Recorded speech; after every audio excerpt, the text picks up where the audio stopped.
Good morning, everyone. Welcome to the Sunday Live Dharma. Today, our main engineer, Nick Wall, who's now working behind the scene, is going to give us a talk about herding the ox of our mind. Let us please join Reverend Kim. Good morning, everyone. It's happy Qi Gong time. Pat your feet and cross your arm. Breathe in and out. Bend your back a little bit and breathe in and out. Down. Breathe in and out.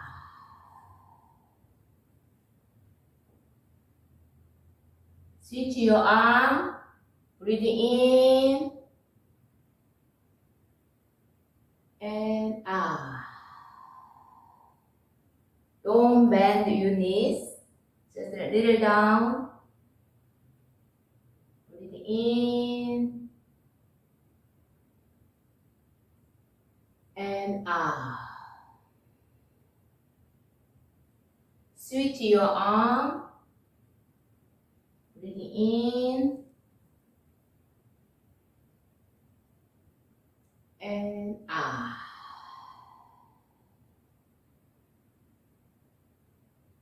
Breathe in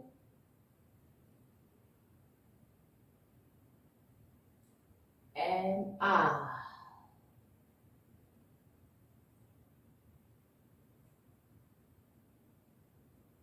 Breathe in and out. Okay, last one. Down. Breathe in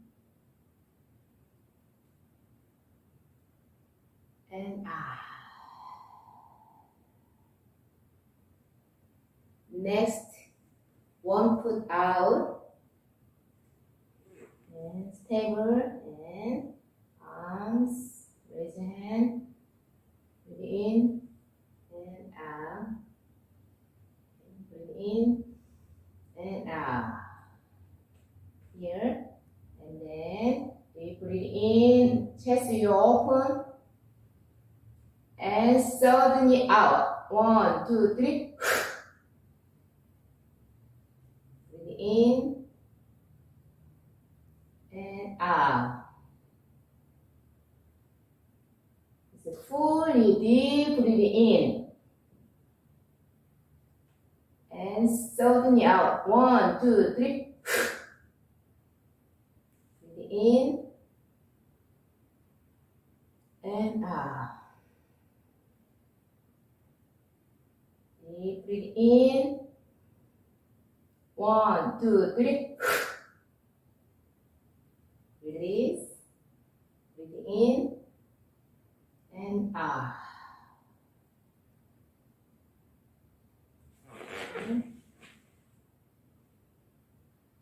The other side, 1 foot up. Breathe in and out. And breathe in and out. Slowly, fully, deep breathe in. Open your chest and then suddenly out. 1, 2, 3. Then release. Breathe in and out. Deep breathing in. And 1, 2, 3. And breathe in and out. Breathe in and out. Fully breathe out. In and out. Last one. Breathe in. 1, 2, 3. In and out. Back to center. Breathe in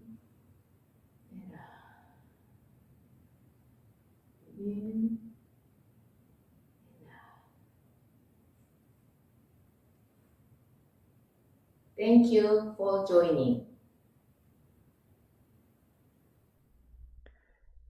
With gratitude, I bow to the grace of heaven and earth, the infinite source and blessing of marvelous existence.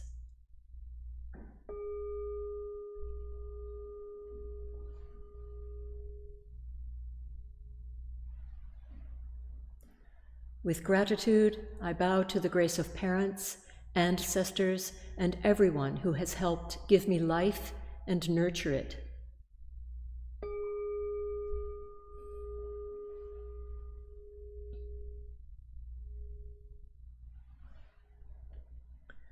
With gratitude, I bow to the grace of fellow beings. We are enriched and sustained through our interconnectedness.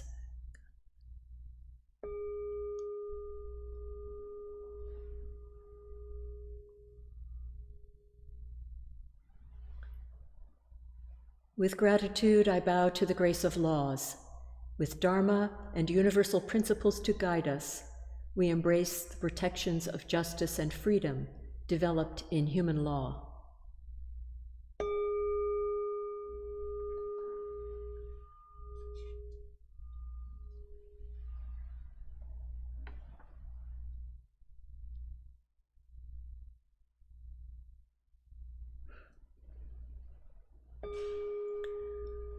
Meditation is simple and easy. Anyone can practice it. Please take time to find your most comfortable position on the floor or in a chair. Now wiggle to release any tension in your body. Rock front to back or side to side like the pendulum of a grandfather clock until you find the point of perfect balance. Breathe in, grab all your tension. Breathe out. Release any mental or physical uneasiness.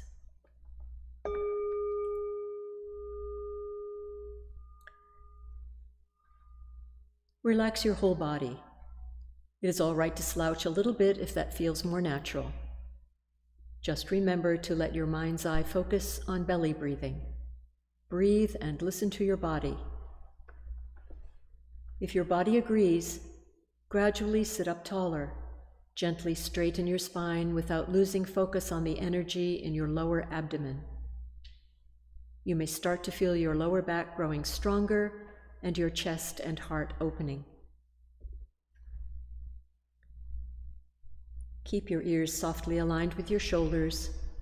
Tuck your chin in slightly and let your shoulders melt away from your ears.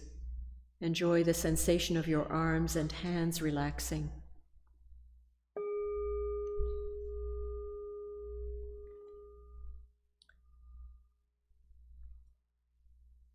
Invite your awareness to return to your lower abdomen, your Qi energy field.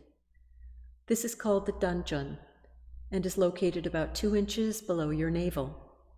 Your Danjun is the power center for your breathing.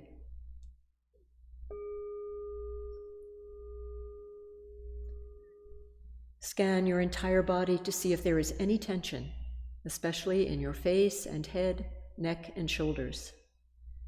If your face or body begins to itch, simply note the itching and let it pass. If your legs ache unbearably, you may change position slowly and quietly so that you maintain a calm stillness.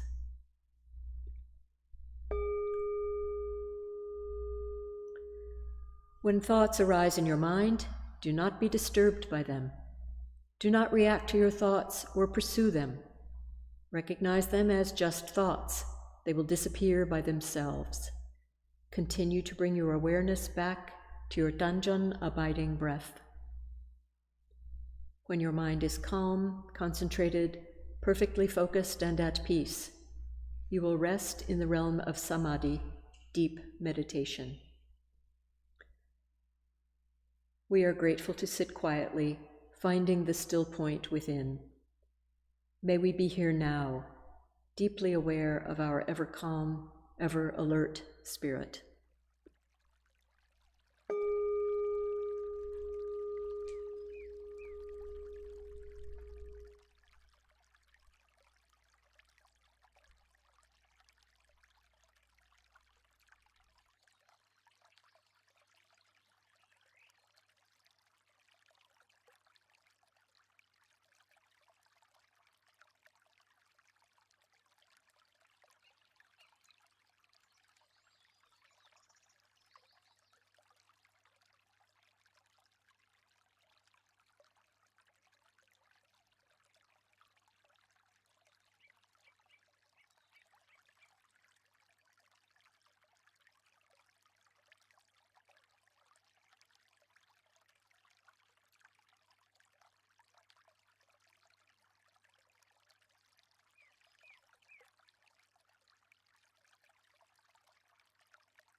영주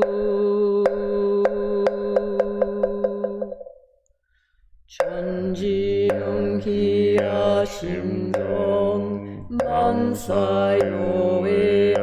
만사요해하심정 정지여와 동일체 아요 천지dom심정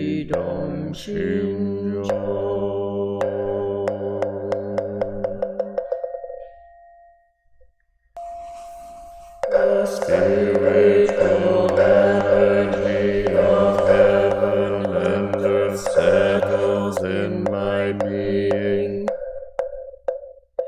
My spirit penetrates all things as my mind wills.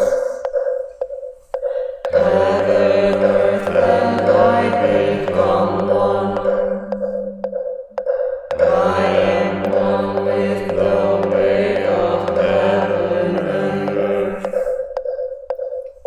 The spiritual energy of heaven and earth settles in my being. My spirit penetrates all things as my mind wills. Heaven, earth, and I become one. I am one with the way of heaven and earth. The spiritual energy of heaven and earth settles in my being. My spirit penetrates all things as my mind wills. Heaven, earth, and I become one. I am one with the way of heaven and earth. The spiritual energy of heaven and earth settles in my being. My spirit penetrates all things as my mind wills. Heaven, earth, and I become one. I am one with the way of heaven and earth. The spiritual energy of heaven and earth settles in my being. My spirit penetrates all things as my mind wills. Heaven, earth, and I become one. I am one with the way of heaven and earth. The spiritual energy of heaven and earth settles in my being. My spirit penetrates all things as my mind wills. Heaven, earth, and I become one. I am one with the way of heaven and earth.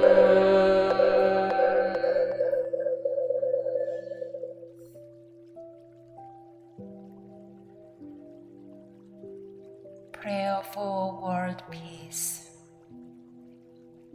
Grace of heaven and earth, grace of parents, grace of fellow beings, grace of laws.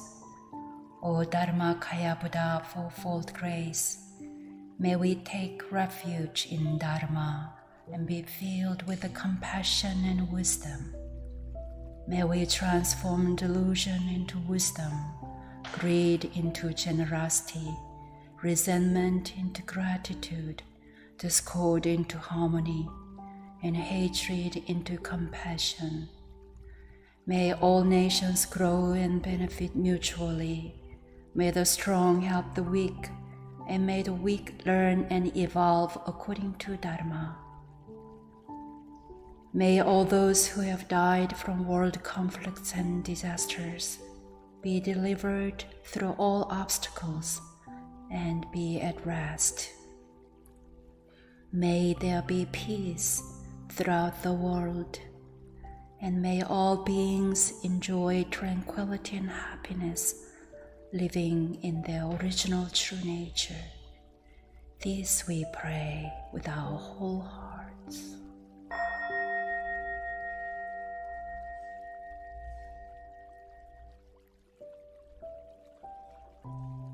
이런 성발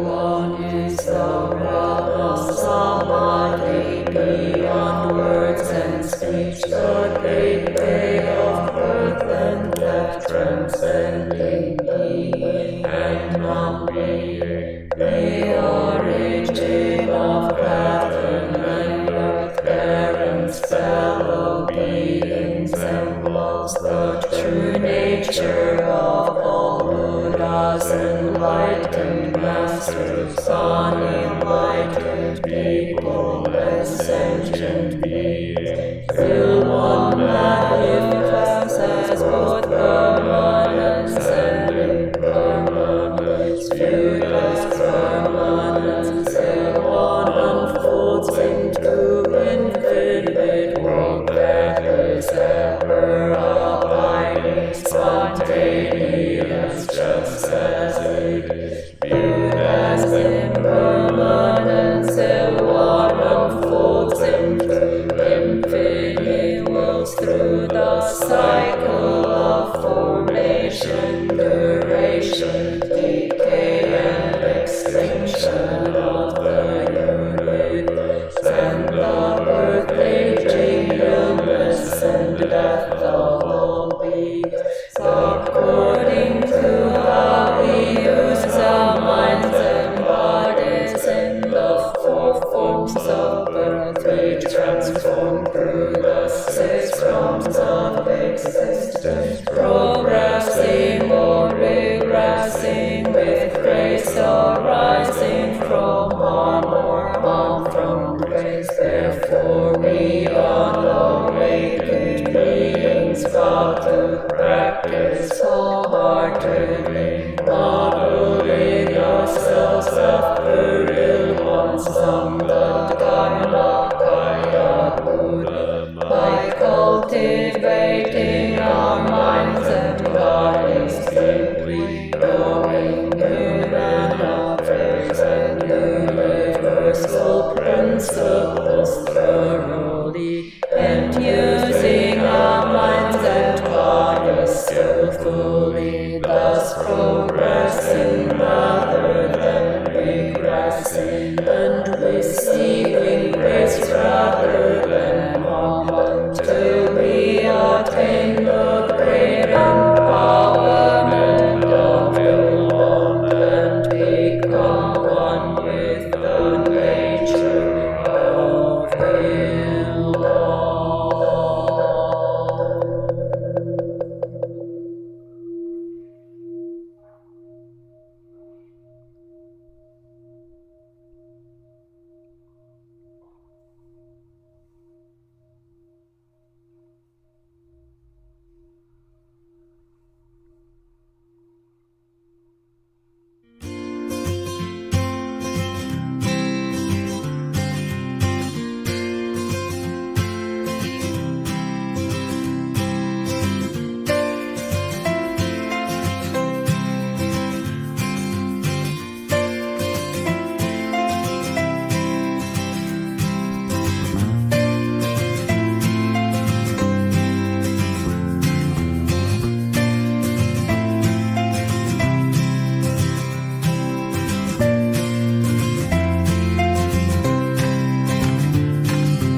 Okay, sorry.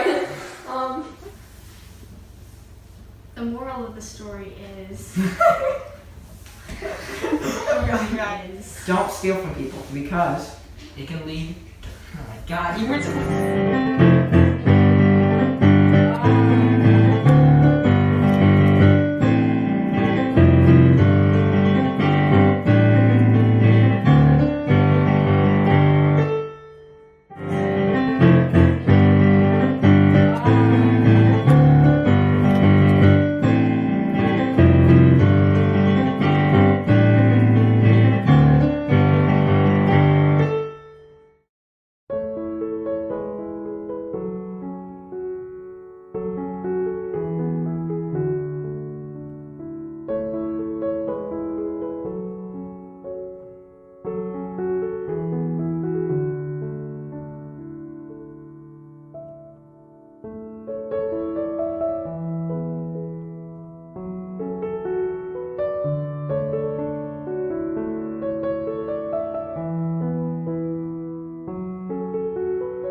Oh, it was really fun. I haven't done anything like this really ever, but especially during the quarantine, I've really not had any interaction with humans outside of my family.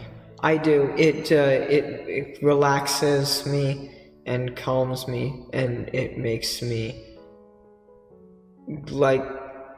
it's easier to do things when you're calm and relaxed. When there are all these thoughts racing through your mind, it's just kind of hard to think. I really like it here. It's super peaceful and I love to meditate. I like to clear my mind. It helps me focus and helps me bring myself back to peacefulness. I learned a ton of different ways to meditate, not just sitting meditation, and how to clear my mind better. The different ways to meditate and not just sitting meditation, and how you can do it pretty much anywhere.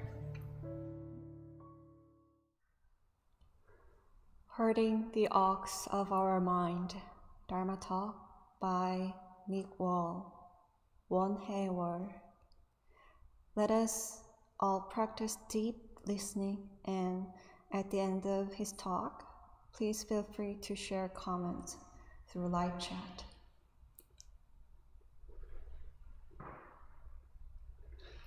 Good morning, everyone. My name is Nick. My Dharma name is wontempleNC, and today I'll be giving a talk on herding the ox of our mind. The verses to the 10 ox herding pictures are a series of poems and illustrations describing the process and stages of mind practice. The poems were written by Master Pu Ming during the Ming Dynasty of China. Herding the Ox of Our Mind is a book by our 5th Prime Dharma Master, Kyung-san, that analyzes and interprets these verses through the lens of Won Buddhism. During the first year of the pandemic, our temple started an online book club with the goal of reading this book. Over the course of about 5 months, we slowly read its pages and analyzed the chapters within. Now, I've chewed on these verses many times, like a cow. I'm going to do it again and share the results with you today. Chapter 1, Still Unherded. Fearsome is this raging, snorting ox.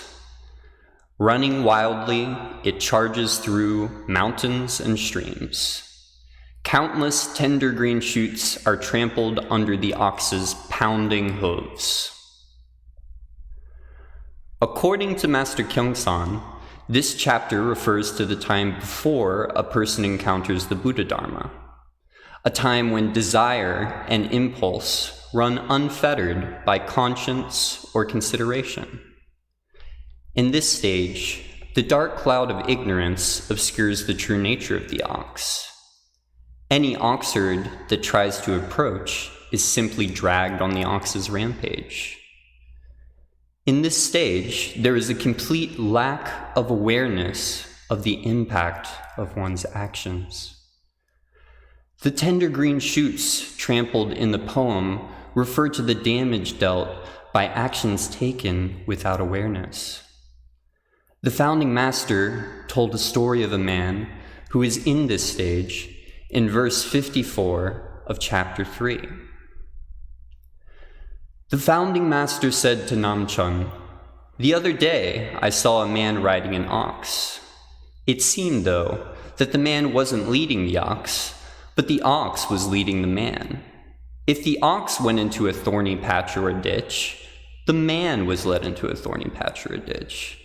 If the ox went up into the hills or out into the fields, the man was led there too.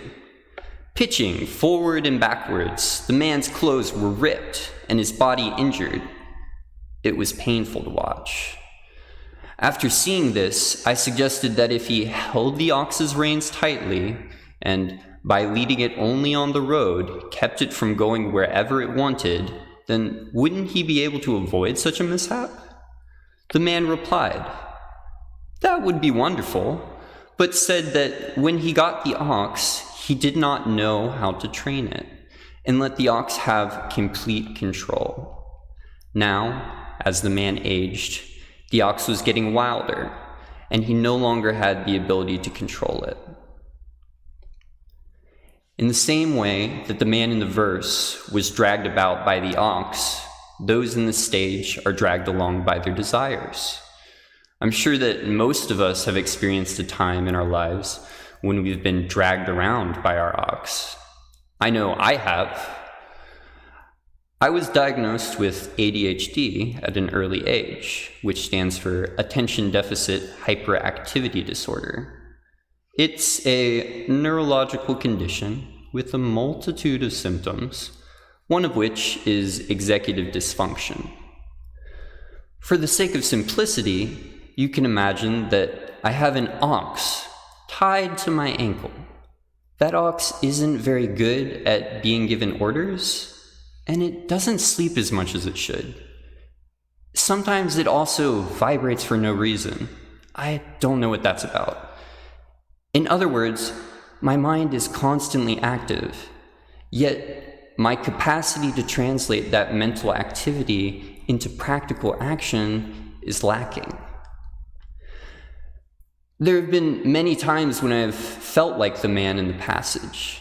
So, what can I do? This executive dysfunction makes things like sitting meditation a challenge. Trying to keep still with an insubordinate, vibrating ox dragging me behind it? What a recipe for disaster. However, with time and practice, I began to learn. Chapter 2, Taming Begun. In a flash, the ox herder harnesses the ox's nose with a rope. Jerking back, the ox bucks and lurches. Hard to discipline, the mighty ox fights. The ox herd never relaxes and reins in the ox with determination and strength. At this stage, we have been introduced to Buddha Dharma and start to identify its value. Still, attachments to desire and ignorance remain, making this one of the more troubling and difficult stages. Through dedication and mindful practice, we can progress forward. Additionally, Master Kyungssan thoughtfully points out that it's also the environment we surround ourselves with that influences our progress. By taking refuge in the Sangha, our teachers, and the Dharma, we become more readily able to shed attachments to unhealthy habits. They become the rope which leads us on our path, even when we would never follow that path of our own accord. When we initially are introduced to the concept of Dharma, people experience things differently. Some seem to have a natural affinity and easily integrated into their thoughts and actions. These people are born into the Dharma world with a small halo and an idyllic tuft of hair. Others struggle when they're born into the world of Dharma. Attachment to secular life leaves them kicking and crying and fighting like the ox in the poem. That's me. If you hand me the ox gourd, I would be more liable to fall asleep than use it wisely. As you probably know, Won Buddhist practice can be challenging. I remember the first time I went to morning meditation. It was in the Rockville, Maryland temple on a trip with Reverend Qi Gong. I was a teenager at the time, and I was quite comfortably attached to my sleep. We woke up around 5:15 a.m. for a 5:30 meditation at her suggestion. I never would have done that by myself as an adult, let alone a teen. I struggled to stay awake during the meditation and found myself drifting into wayward thoughts. Suddenly, I found my body felt like it was falling through the air. Strange. My eyes opened, and the floor was quickly approaching my lethargic face. I started awake, returning to an upright posture.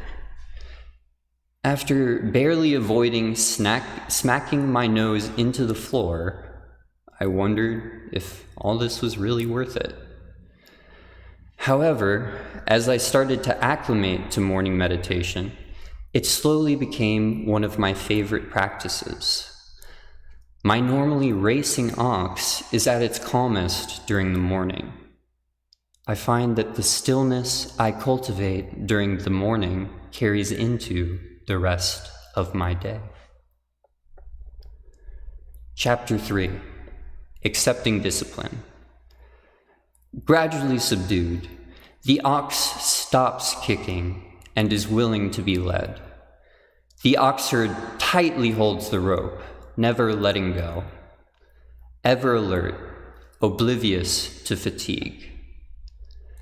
At this stage, it is said that the practitioner has begun to embrace Buddha Dharma.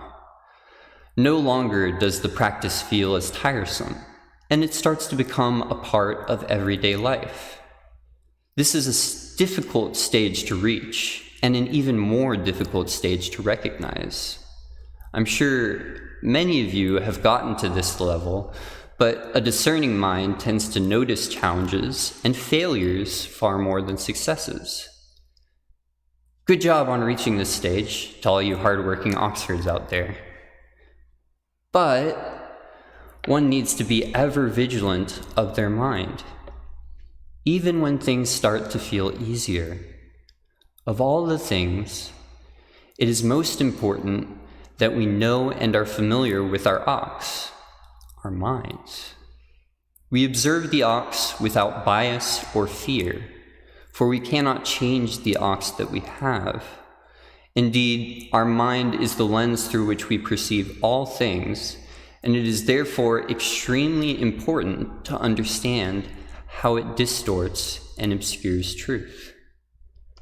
The founding master illustrates that in the passage mentioned above. The founding master continued, "I saw you, Namchun, coming here today, riding on an ox. Where is your ox now?" Namchun replied, "I'm still riding on its back." The founding master asked, "What does your ox look like?" Namchun replied, "It is nearly 1 fathom tall, yellow in color, wears hempen shoes, and has salt and pepper whiskers." The founding master laughed and said, "You know the looks of your ox pretty well. Then does your ox do whatever you tell it to do, or are you too led around by it?" Namchun said, "It usually does what I tell it. If the ox is lazy in doing what it's supposed to do, and if it tries to do the wrong thing, I command it firmly to stop." The founding master said, "Since you have already discovered your ox and know how to train it, and since it usually listens to what you tell it to do, you must work hard to train it further, so that you may do all kinds of things with complete freedom. This is one of my favorite passages in the Red Book. Their dialogue is so candid and the imagery so clear. It highlights exactly what we need to do. Gain familiarity with our ox and find out the most effective way to train it. If we don't, we risk being dragged into thorny bushes or face planting on a temple floor in the middle of morning meditation. But how can we get to know our ox? By taking time to calmly focus and observe our minds, we can start to understand what our ox looks like. For me, my ox is a gangly, clumsy ox with long hair. It often forgets to trim its whiskers, and it doesn't like loud noises. It doesn't do well when being told what to do directly, but rather it likes to feel like it has decided its own path. So, I often build clear paths that the ox can follow, sometimes with obstacles to make it feel accomplished. My ox is currently doing a pretty good job of following that path. I start my first semester at UNC Chapel Hill tomorrow after transferring in from Durham Tech, a mountain I don't think would have been possible to scale without constant observation of my ox. The more I understand my ox, the more things I can accomplish. Just don't tell my ox that I planned to get here. He thinks it was his idea. For some of us, it may come naturally, but for most of us, learning our minds takes time and patience. You may be surprised to find out that your ox really likes chanting and will follow your guidance anywhere as long as you chant softly to it. If you're lucky, you may also find that your ox takes well to simply being told what to do. Next time you sit quietly, take a minute to get to know your ox and let me know what it looks like in the chat. Good luck, herders.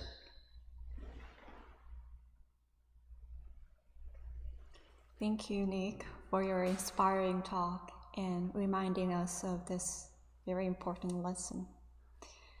Now, let us have a moment of silence to reflect on today's message. And in the live chat, you're welcome to share your takeaway.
Thank you for joining us today. To see you next week, and please join us in mindfully transitioning into the rest of our day.